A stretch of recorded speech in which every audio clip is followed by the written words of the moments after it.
Hi అండి, అందరూ ఎలా ఉన్నారు? చాలా రోజులైంది మళ్ళీ వీడియో పెట్టి. ఈరోజైతే ఒక షార్ట్ పెడతాను చూడండి. మనం అయితే ఈరోజు ఈక్వెడార్ అనే దేశంలో ఉన్నాము. ఈరోజు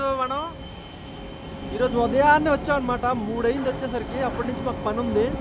సో ఇలా ఉంది కండిషన్. వాతావరణం అయితే చాలా బాగుంది. మీరు చూసారా? మనం ఈక్వెడార్లో బయటకు వెళ్ళలేకపోవచ్చు, కానీ మీకు ఈక్వెడార్ దేశాన్ని చూపిస్తున్నాను. మ్యాక్సిమం మనం ఇక్కడికి వచ్చామని సరే చిన్న ఇదనమాట సాటిస్ఫాక్షన్.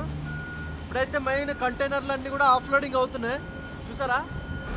ఇదండి ఈక్వెడార్ దేశం. ఇది మీరు చూడొచ్చు. ఉదయాన్నే వాతావరణం మాత్రం చాలా అద్భుతంగా ఉందండి. మీరు ఏమనుకుంటున్నారో చూసి కామెంట్ చేయండి, ఎలా ఉంది ఏంటి అనేది. ఓకేనా? మన ఎదురుగ్గా అయితే పక్షులు అయితే వెళ్ళిపోతున్నాయి అటు. అవండి చూడండి, అవండి పక్షులు అవి ఆల్రెడీ ఎగిరిపోతున్నాయి. ఓకే అండి, మంచి వీడియోతో మళ్ళీ కలుద్దాం.